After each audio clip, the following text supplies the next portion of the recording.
Now, this is the last part of that interview to, guys, give you guys a conclusion so far. I've addressed Coast Guard multiple times and have yet, after multiple times, to get a response. I've called them, uh, no response. They answer, but I got to call Coast Guard Santa Barbara now. Um, and basically, I'm asking. I'm giving them my facts now. I have my plotter, etc.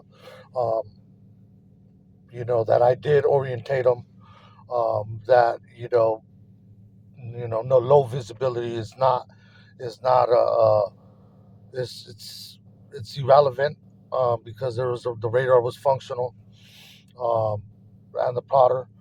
Uh, uh, as far as loose items, I mean that's like you know ridiculous because I mean anybody, even a driver itself, like driving a car, something's swinging around. I mean, what you pull over or you grab it if you can and secure it.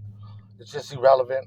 The phone call was shouldn't even have been put on there, and I told them they should be ashamed of themselves. Um, and I addressed Fish and Game too, but like I said, Fish and Game, did more of an investigation and worked with me more as far as when I asked them what was the investigation, they sent me their little investigation report, which was just all due to the oil spillage, and I'm being blamed for it. So you got to understand that I'm getting charged for this um, through courts, and so that's another fine. Or if I got to go do do jail time, I mean, then I'm going to be in jail again. So um, it is what it is. I mean, but I have the right to defend myself, and I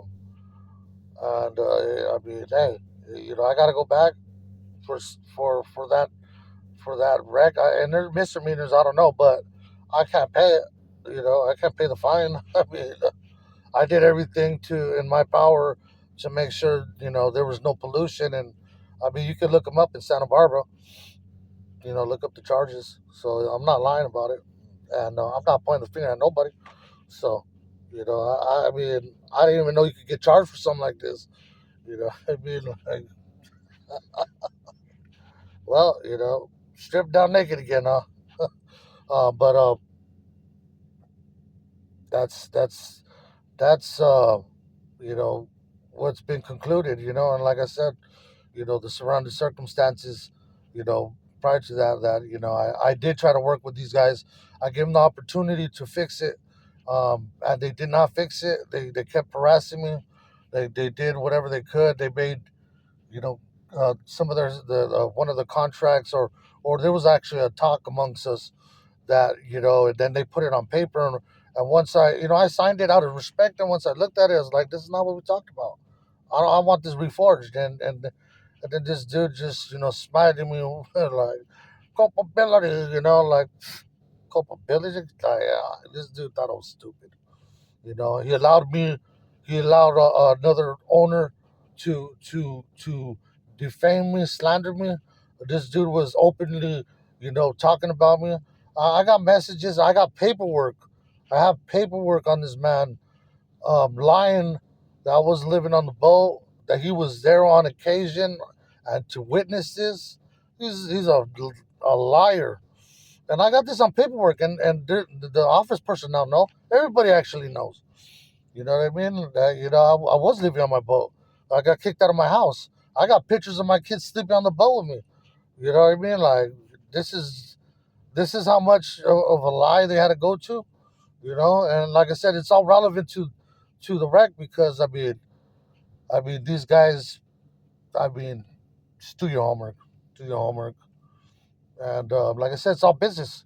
And business wise, they were calling the Coast Guard from under, and then all of a sudden, Fish and Game was out there trying to chase me around. Like, I heard like you have no idea. Like, and when I mean chase me around, they'll start stopping me after I was asking for help on my logs, and I asked one of these guys, one of these dudes for help, and all of a sudden the within a week, I think that's when they came and they boarded me, and I told them, said, look, man, I can't do the electric logs, and it was crazy because I mean, during COVID, and I was attempting, I was getting at these guys, and they couldn't change my password. They couldn't do this, and whatever they said. Oh, you should have had, you should have. They actually told me I'm all right because I'm attempting to, but then now they're like, no, well, you need to still do your paper logs.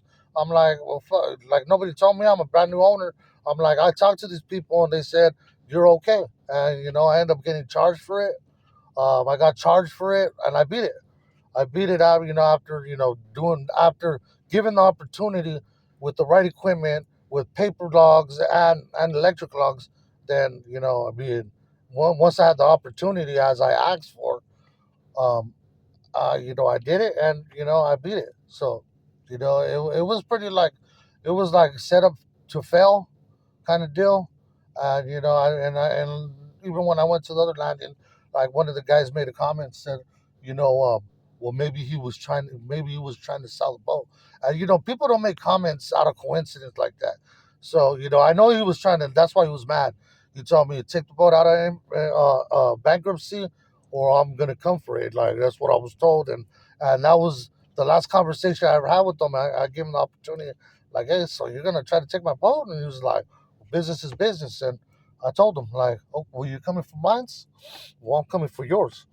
And I hung up. And after that, I mean, give me text messages. I was a bad businessman, and this and this and that.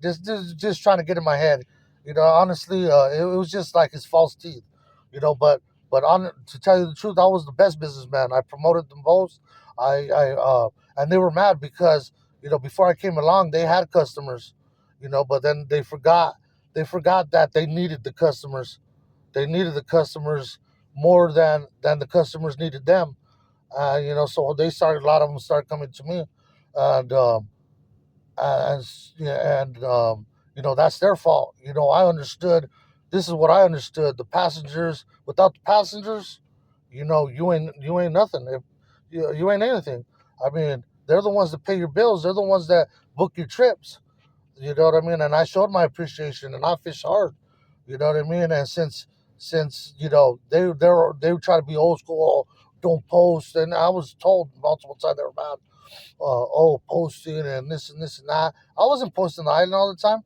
Like if they give me a spot, they show me told me about a spot. I wouldn't tell nobody. I wouldn't post. I post, and honestly, if you notice my posts, a lot of these people don't even know these islands. I would tell them I was Paradise Cove. I would tell them I was at fishing up the coast on Rincon, and these dudes were just like you get Captain Cruel, like just stick to Harbor Patrol, dude. You know what I mean? Just go fisherman. And they start, oh, why are you showing the spots? And it's like, are you helping me? Are you talking to me?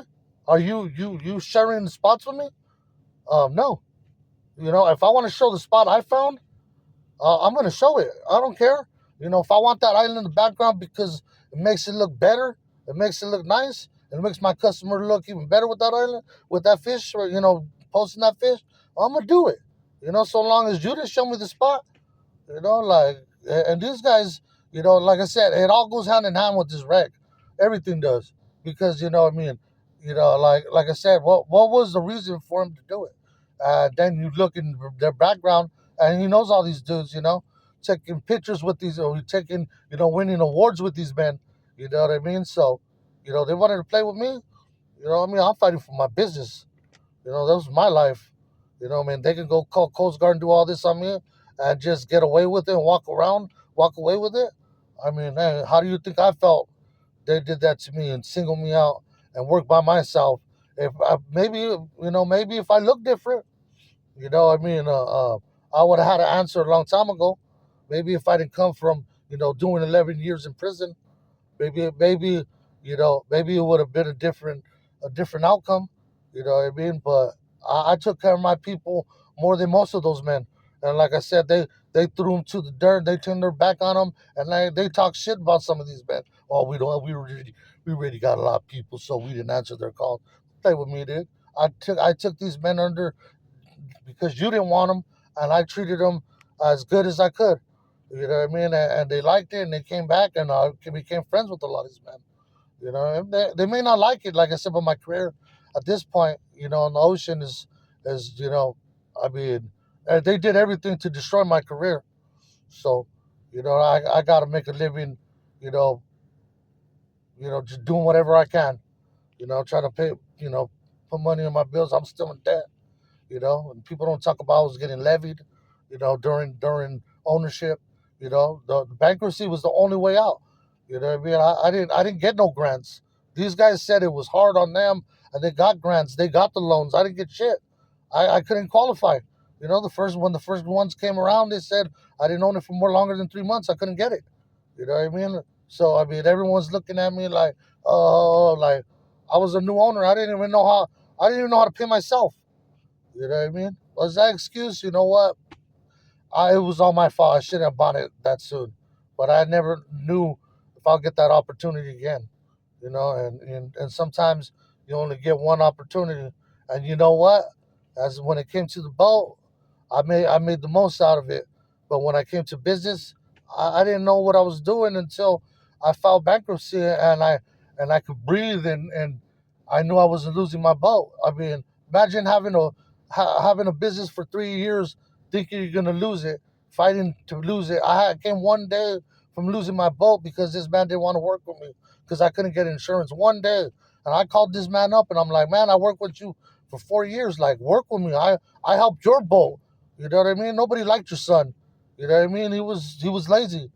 Like, no, well, and you guys have no idea how I did it. I'm like, everybody that was in the insurance world that they were with, they already knew the story. They're like, no, no, we're not. They didn't even want to hear my broker. He was on my broker so bad, dog. Why you leading him on? You can't get him insurance. I said, hey, you know what? This is what I did. Don't worry, I believe you. You just like you told me, you never let no one down. Don't talk to this man. Do not answer this man's phone calls anymore. I know you could do it. Let's do this. Let's go to these other insurances, and let's get somebody that they're not with, that they're, and we did it. And next, day before I was gonna lose the boat, I got insured. Are you gonna read at that point? Are you gonna read the whatever you're being short for, so long as it meets your criteria? Like, no, no. I mean, I can say my business. I don't know what special conditions were. Maybe it was my fault for being ignorant. You know what I mean? But I wasn't being arrogant. I didn't. I was just new. I was green. And they one of these told me about another bookkeeper, that they were using, and like $500 an hour, like that. I'm basically gonna pay her more than myself. I can't afford that.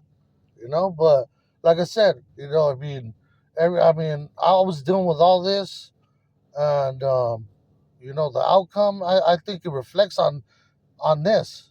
You know what I mean? And I think my people. I've been fighting for my people, my passengers on the boat, my employees. I think we deserve the story to be heard. You know what I mean? The story should be heard. Because just like myself, we all got penalized for my employees for doing their job. For my customers for getting hurt. I got hurt myself, and I'm still hurt. Mentally and physically. The only thing that keeps me going is my kids and my job to keep me, my mind off it. But so that's why I say I appreciate Phil Freeman for letting me speak on there, because it gave me a peace of mind for at least my workers, so that when people look at them, like they did their job to the T, and if they panicked, that whole boat could have panicked.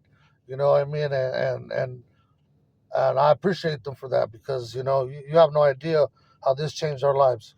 So this is part 3, and this is the last of it.